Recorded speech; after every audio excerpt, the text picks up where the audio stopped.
तो अमेरिका ने अपना दोगलापन दिखाते हुए जिस तरीके से भारत को 25% टैरिफ से हिट किया, ऐसे में अमेरिका को लग रहा था कि भारत रूस से तेल खरीदना कम कर देगा, और ऐसे ही खबरें भी आ रही थी कि कम कर दिया, और भारत को आने वाला कच्चा तेल रूस के द्वारा बीच रास्ते से ही दूसरे देशों में मोड़ दिया जा रहा है। लेकिन दोस्तों, अब जो भारत की रणनीति आई है, उसने अमेरिका की नींद उड़ाकर रख दिया है। जी हां दोस्तों, खबर आ रही है और आप साफ साफ देख सकते हैं कि रूस से सस्ता तेल ही नहीं, एक और चीज भी भारत खूब खरीद रहा था, और यूरोपीय यूनियन ने लगाया बैन तो और बढ़ गई खरीदारी। दरअसल जिस बीच अमेरिका टैरिफ से भारत को डराने की कोशिश कर रहा था, उस बीच चुपके से कूटनीतिक खेल भारत द्वारा खेला गया, और अब जब टैरिफ लगाई जा चुकी है तो खुलासा सामने आ रहा है। तो आखिरकार पूरा माजरा क्या है, इस वीडियो में समझते हैं। लेकिन आगे बढ़ने से पहले इस वीडियो को लाइक करके चैनल को सब्सक्राइब जरूर कर लीजिए, क्योंकि ये आपके लिए तो 1 सेकंड का काम है, लेकिन इससे हमारी काफी बड़ी मदद होती है। दरअसल देखा जाए तो ट्रंप के द्वारा कई देशों पर इंपोर्ट ड्यूटी और टैरिफ का प्रहार किया गया, जिसकी चपेट में भारत को लपेटा गया, और भारत पर कोई छोटी मोटी नहीं बल्कि 25% की टैरिफ लगाई गई।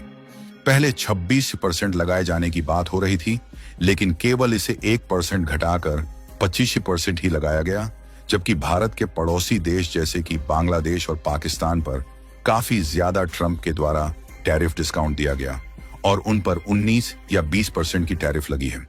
यानी कि कहीं ना कहीं भारत के पड़ोसी देशों को ज्यादा छूट देकर भारत के सामानों को अमेरिकी मार्केट में ज्यादा महंगे करके अमेरिका भारत को या तो उकसाने की कोशिश कर रहा है कि भारत उनसे भिड़े, या फिर वह इस तरीके का प्रेशर बनाकर चाहते हैं कि भारत इनसे व्यापार समझौता करें।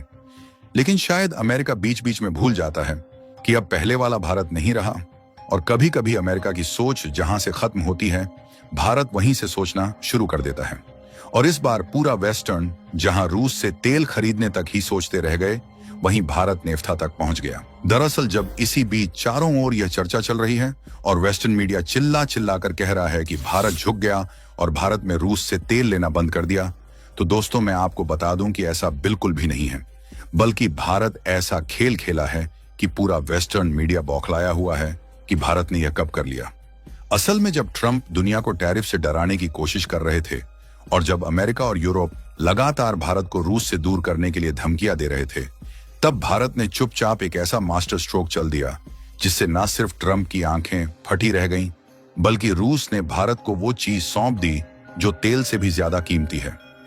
जी हां, ये कोई आम सौदा नहीं था, ये था नेफ्था का सौदा, एक ऐसा सुपर केमिकल जो आने वाले दशक में भारत की इंडस्ट्री, डिफेंस और स्पेस टेक्नोलॉजी को रॉकेट की तरह ऊपर ले जाने वाला है। रूस के साथ इस तरीके का सौदा करना भारत के लिए काफी मुश्किल था, लेकिन असल में जब पूरी दुनिया रूस यूक्रेन युद्ध और भारत की तेल कूटनीति पर नजरें गड़ाए बैठी थी, तभी दिल्ली के रणनीतिक गलियारों में एक खुफिया गेम खेला जा रहा था, और इस गेम का नाम था रूस से सीधे सस्ता नेफ्था खरीदकर चीन और अमेरिका दोनों पर प्रहार करना।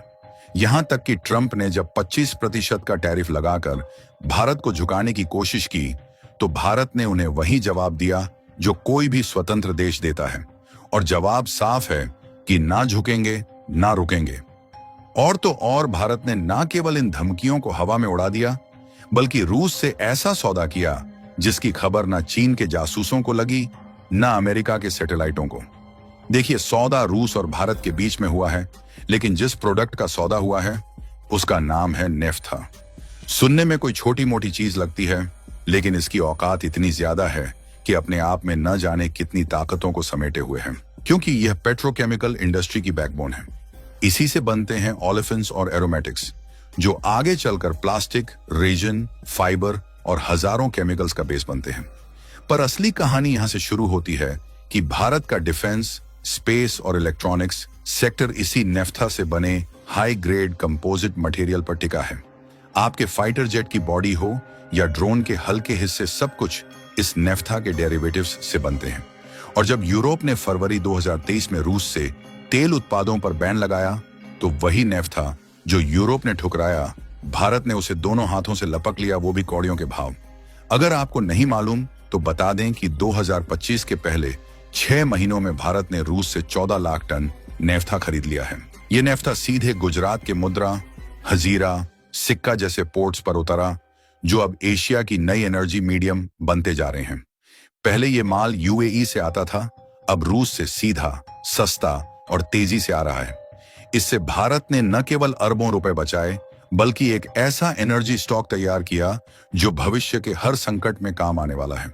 और इससे सबसे गहरा प्रहार पड़ा है चीन की मोनोपोली पर, जिसने अब तक केमिकल इंडस्ट्री में कच्चे माल के दम पर दुनिया को गुलाम बना रखा था। दरअसल जब यूरोप ने रूस से आयात पर पाबंदी लगाई और अमेरिका ने भारत पर 25% टैरिफ की धमकी दी, तब किसी को अंदाजा नहीं था कि भारत एक साथ 3 निशाने साधने वाला है।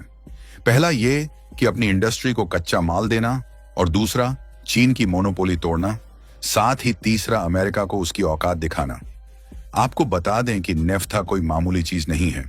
ये वो जादुई मटेरियल है जिससे बनते हैं plastic, synthetic fibre, resin, high grade chemicals और सबसे बड़ी बात, fighter jets, missile body, electronic warfare system के हल्के लेकिन ताकतवर हिस्से। और अब ये सब बनेगा भारत में।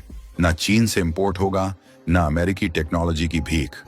अब सोचिए, जब यही एडवांस केमिकल भारत में बनने लगेंगे तो न सिर्फ भारत की डिफेंस सिस्टम में क्रांति आएगी, बल्कि मेक इन इंडिया को भी मिलेगा असली फ्यूल, जो कि है चीन को जड़ से हिलाने वाला झटका। दरअसल चीन करता क्या है कि वो दुनिया से सस्ता कच्चा माल खरीदता है और फिर अपनी फैक्ट्रियों में प्रोसेस करता है, फिर पूरी दुनिया को बेचकर अरबों कमाता है। यही है उसकी रॉ मटेरियल मोनोपोली। और भारत ने सीधे रूस से नेफ्था खरीदकर उसी मोनोपोली की जड़ में कुल्हाड़ी मार दी है। अब भारत न केवल खुद उत्पादन करेगा, बल्कि आने वाले समय में दूसरे देशों को भी सप्लाई करेगा। वो भी उन देशों को जो अमेरिका की सजा से डरकर रूस से माल नहीं खरीद सकते। यानी भारत अब सिर्फ ग्राहक नहीं, ग्लोबल इंटरमीडियरी बनने की ओर बढ़ रहा है। और कमाल की बात यह है कि ताइवान भी भारत के साथ है और यह लड़ाई भारत अकेले नहीं लड़ रहा। 2025 के जून महीने में ताइवान ने भी रूस से 2.34 लाख टन नेफ्था खरीद डाला, क्योंकि ताइवान जानता है कि अगर चीन से भिड़ना है तो इंडस्ट्री को मजबूत करना होगा। भारत और ताइवान दोनों एक ही सोच के साथ, एक ही सोर्स से, एक ही स्ट्रेटेजिक रॉ मटेरियल खरीद रहे हैं, जो कि कोई संयोग नहीं है। ये है एक अघोषित आर्थिक युद्ध जहां भारत और ताइवान मिलकर चीन की जड़ हिला रहे हैं। और यह भी एक अच्छी बात है कि यूरोपीय यूनियन ने रूस से नेफ्था लेना बंद किया। भारत ने मौका देखा और खाली जगह भर दी। अब भारत न केवल अपनी जरूरतें पूरी कर रहा है, बल्कि खुद को एशिया का नया एनर्जी और केमिकल हब बना रहा है।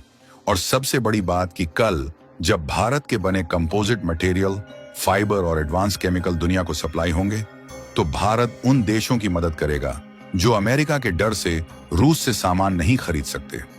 बाकी आपका रूस से नाफ्था खरीदने पर क्या सोचना है, अपनी राय कमेंट में जरूर बताएं।